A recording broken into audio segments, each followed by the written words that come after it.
Fiasco in the House. That's what I'd like to talk about today. It finally became impossible for Boehner to cobble together a coalition of the moderates in the House with the conservatives. The conservatives, who initiated the government shutdown in the first place, felt that they weren't getting enough in return for abandoning that position and doing even a short-term reopening of the government and a short-term extension of the debt limit. Frederick the Great once said, "The worst reason for fighting a war is that you're fighting it." And in a sense, that's what happened with the House conservatives. They never should have closed the government down in the first place, but now that they did and put the country through 2 or 3 weeks of agony as a result, they wanted concessions that were large enough to retrospectively justify their having gone out in effect on strike. And those concessions would never pass the Senate and probably couldn't even pass the House. So John Boehner tried to give them a few fig leaves. One of the big ones, which is more than a fig leaf, was to no longer apply the subsidy that's given for health insurance premiums to members of Congress or the Senate or cabinet level appointees or the president or the vice president. That amounts to a 3/4 subsidy of federal health insurance.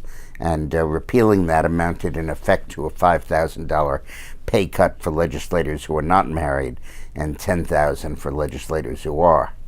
And that would have been, I think, a significant measure. But the conservatives felt it was inadequate and wanted to press for more. The problem is that you can't just look at the narrow confines of this particular vote. You have to look at the long-term viability of the conservative movement, the Tea Party, and the Republican majority in the House. And the problem is they look like children. They don't look like adults. They don't look like they're fighting for a cause. They look like they're fighting for whatever cause they can possibly wrap their arms around. And the polls have delivered the verdict. Not the stock market. I don't place any credence in that. That's not a tracking poll. That's just a few top investors manipulating numbers. But the real polls show that the people blame the Republicans by a more than 20-point margin for the shutdown, and that they don't like it one bit. From the beginning, I've been saying they should not have shut down the government, but should retreat to fight over the debt limit. Now my advice is to take what they can, which is the end of the subsidies, and declare victory and go home. But unfortunately, the conservatives have made that very hard. What's inevitably going to happen is that the Senate will pass a deal. McConnell and Reid are pretty much in agreement. And the House will then have to go along. And Boehner will either pass it with Republican votes, or he'll get Pelosi to provide Democratic votes.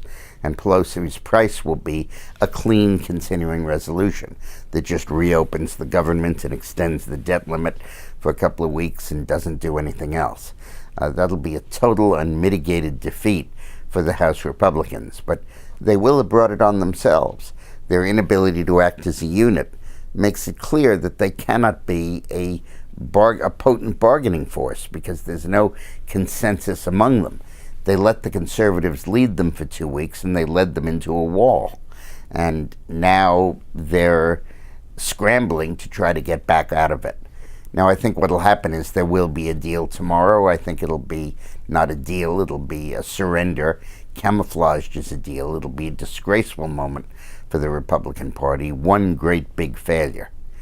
The mission now is not to repeat that failure in 6 or 8 weeks when the continuing resolution and the debt limit expire.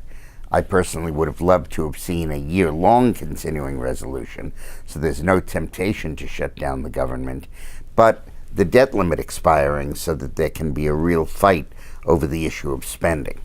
But we'll see if they do that. They didn't take my advice the first time. We'll see if I do any better the second time. Thanks a lot for watching.